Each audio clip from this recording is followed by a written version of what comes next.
Hey guys, it's Professor Tiffany Martin with Medical Microbiology, and we are in Chapter 13, which is viruses, and we just went over the lytic cycle of bacteriophage replication. And I challenged you to go back through that, make sure you understood it before we layered on the next piece.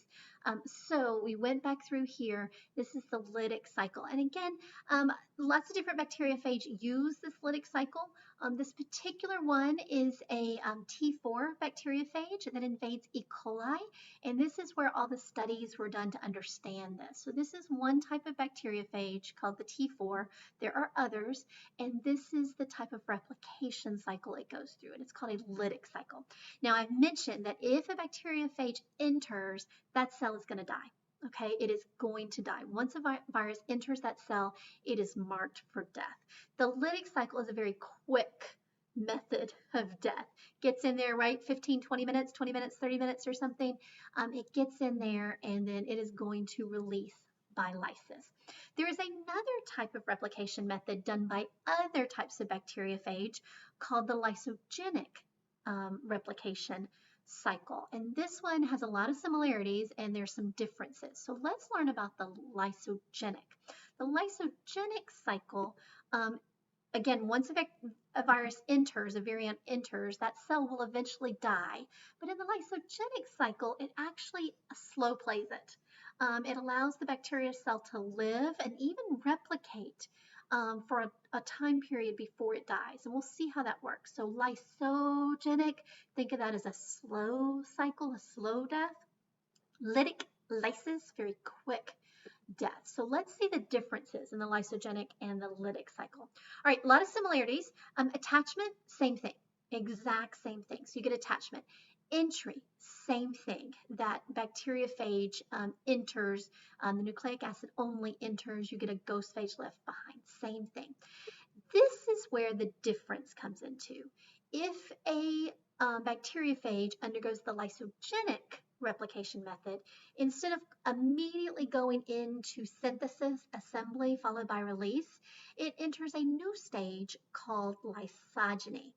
And in this stage, the bacteriophage is integrated into the bacterial DNA chromosome. So the viral DNA gets integrated into the host bacterial DNA.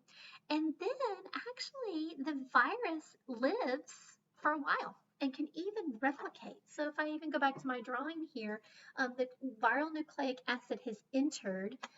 In my bacteria cell is my bacterial chromosome doing that. What happens to the nucleic acid after attachment and entry is the viral nucleic acid gets integrated into the host chromosome. So this host chromosome now contains some genes from this viral nucleic acid. So instead of the virus going ahead and making enzymes that are going to cause lysis, it just integrates, and then the virus doesn't do anything. The bacteria cell gets to live. It can even replicate. So if this cell replicated, it can go through binary fission, right, and make two cells. And each one of those cells is going to have a chromosome in it, and each one of those chromosomes is going to have the viral nucleic acid in there. So if you can see this, I got my cell, went from one cell to two cells, chromosome replication, right? We know how that works. It also replicated the viral nucleic acid. You can't really see the red. Let me make that a little bigger. It also replicated the viral nucleic acid when the bacterial chromosome got replicated as well. So it can go on for that. And honestly, it can go on like that for a long time. Virus, what's the point of it? Well, viral nucleic acid is getting replicated, which that's kind of the goal. All organisms want to pass on their nucleic acid to their progeny. That reproduction, replication, that's the goal. So the goal is still being made. So it's fine with that. So any of these progeny is going to contain the viral nucleic acid. Now there is a vocabulary term for that. When the virus, remember we've defined virus, we've defined virion. A virion is a infectious virus outside of a host. When a virus DNA or nucleic acid or it has to be DNA to integrate. When the DNA, viral DNA, is integrated into a host chromosome, we now refer to that as a prophage. So this viral nucleic acid, remember, it doesn't have a capsid or anything, it's just nucleic acid, it's integrated, it's protected by the cell. We call this a prophage. So it's viral nucleic acid integrated into viral DNA, integrated into the host cell DNA. Now this only works if this bacteriophage has a DNA nucleic acid, okay? Because we can't integrate RNA into the DNA double helix. Okay, so back to lysogeny, the lysogenic cycle. We have attachment, we have entry, but this time the viral DNA is integrated in the bacterial DNA, and then the cell goes through binary fission, and the viral DNA gets copied along with it. So this is new. Now, I said it can happen for, it can stay that way for a long time, but at some point, there may be an environmental stimulus that's going to cause the prophage to excise itself, come out of the bacterial DNA. And then when that happens, it goes right back into synthesis, assembly, and release. So it goes right back into making this happen. It goes right back into those lytic phases of the cycle. Why would this happen? Okay, well, say that bacteria cell has been living just fine and going along well, and here you come with a chemical and you're spraying Lysol all over it. That bacteria cell is going to die. That chemical will trigger induction. Induction is when the prophage excises out of that bacteria cell, goes through synthesis, assembly, and release. It's a survival mechanism for the virus. The virus has been replicating fine within the bacteria cell, but if that bacteria is going to die, that virus needs an exit strategy. That's what induction is. Some sort of environmental stimulus that's going to cause the cell to die or be in danger, and that virus is going to get out. An induction. What else can do that? You know, the same things that mutate DNA, chemicals like your Lysol, X-rays, UV radiation, those same types of things that damage nucleic acid will cause induction to come out. So those types of damage. If we're talking about well, we'll talk about that, and we'll talk about that when we get to eukaryotic things. So anything in the environment that's going to damage or put that cell in danger is going to be an induction and cause that to come out. All right, so what happens after that? After that, it comes out, synthesis, assembly, and release by viruses. This is an article that I found a little bit ago. You can look at that if you want to. It's about actually how whether a cell, when that induction occurs, and some environmental triggers. It's kind of interesting. Okay, so let's look at the pictures, and I want you to go through the picture and go through all the steps and see if you can follow the lysogenic cycle. So I'm going to let you do that. All right, so how'd you do? Hopefully you got through the steps. Attachment, the same thing.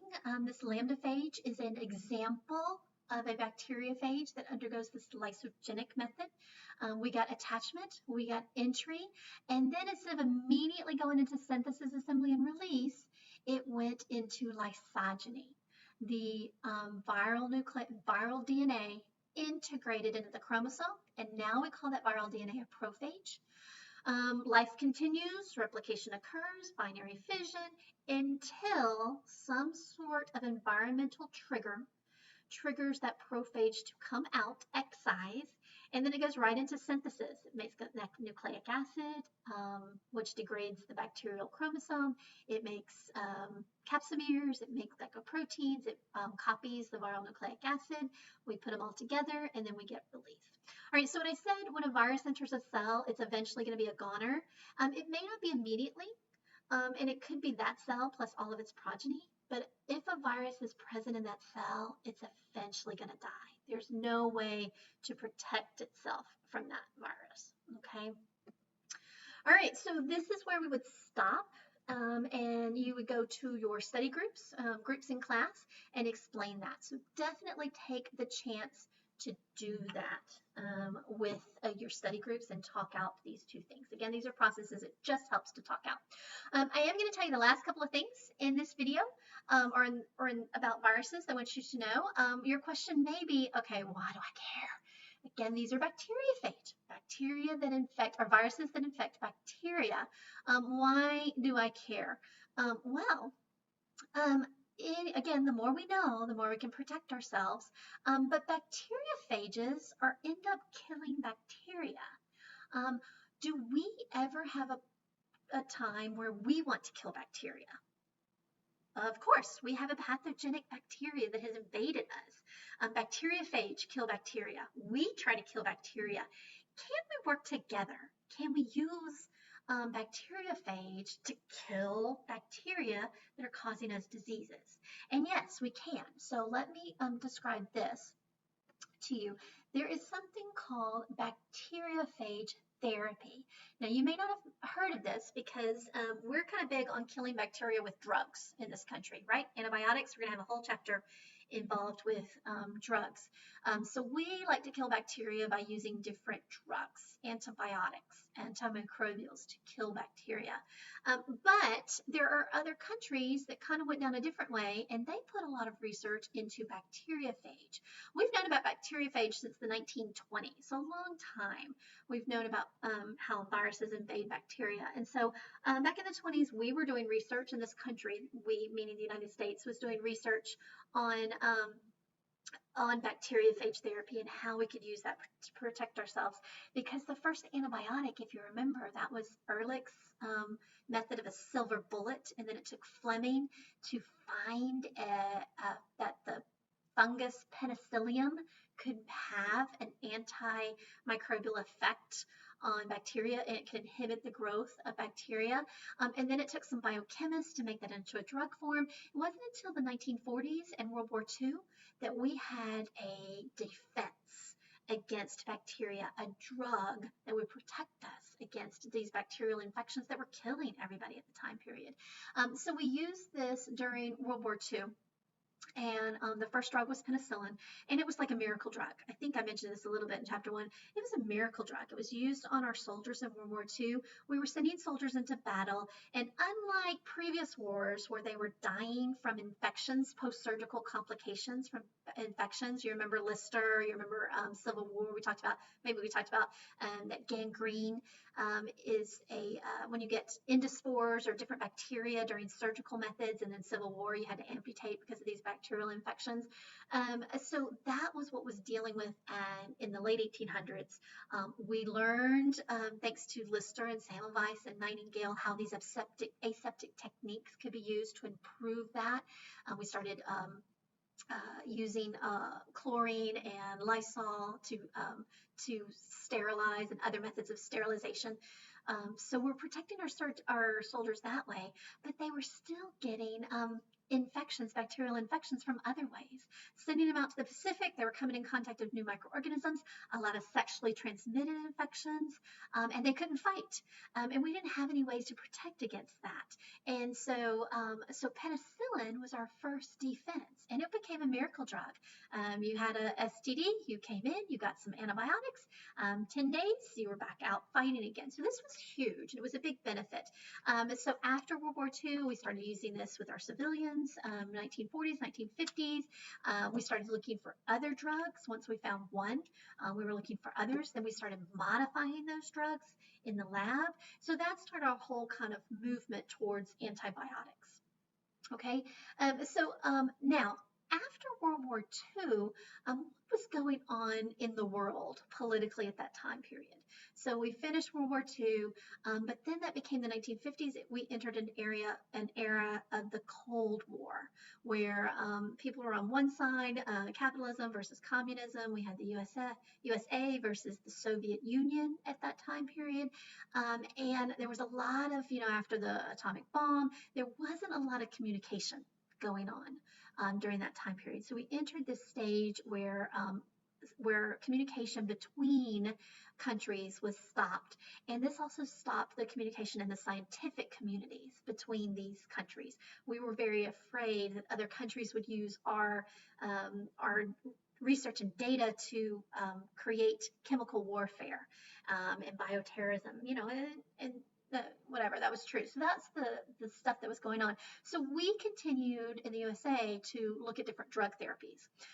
Areas of the Soviet Union and USSR started continuing their research with bacteriophage therapies.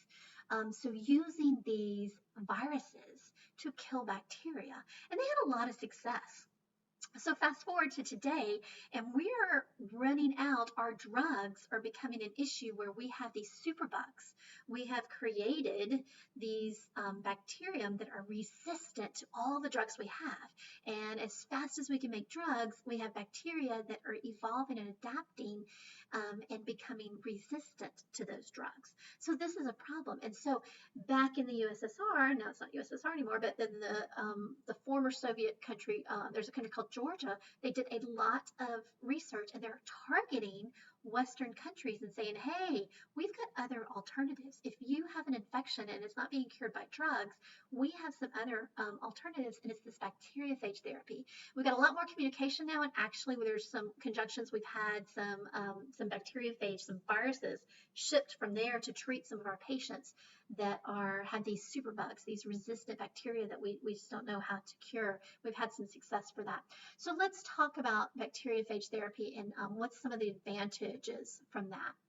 All right, so this is using a virus to attack a pathogenic bacteria.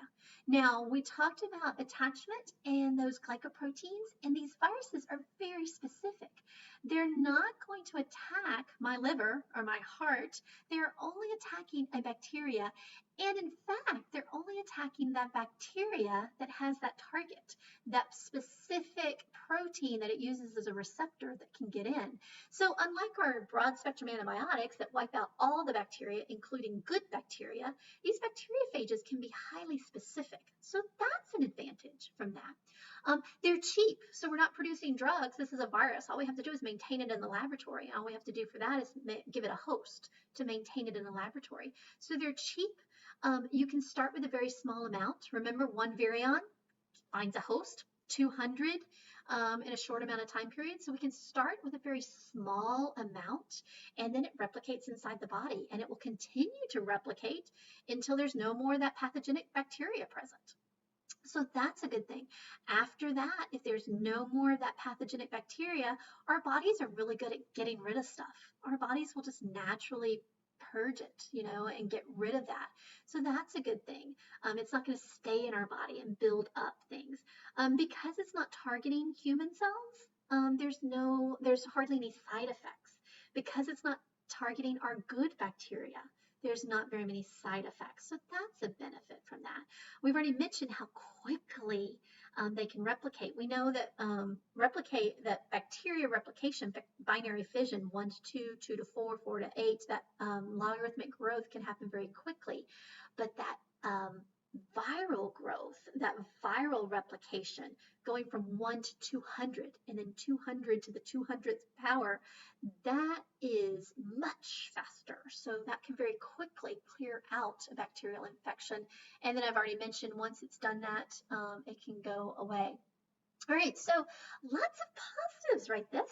Have you ever heard of it? Probably not, maybe. We're a little bit more open to it. It's not perfect. There's some other things that are involved with that. But in this country, we kind of went a different way.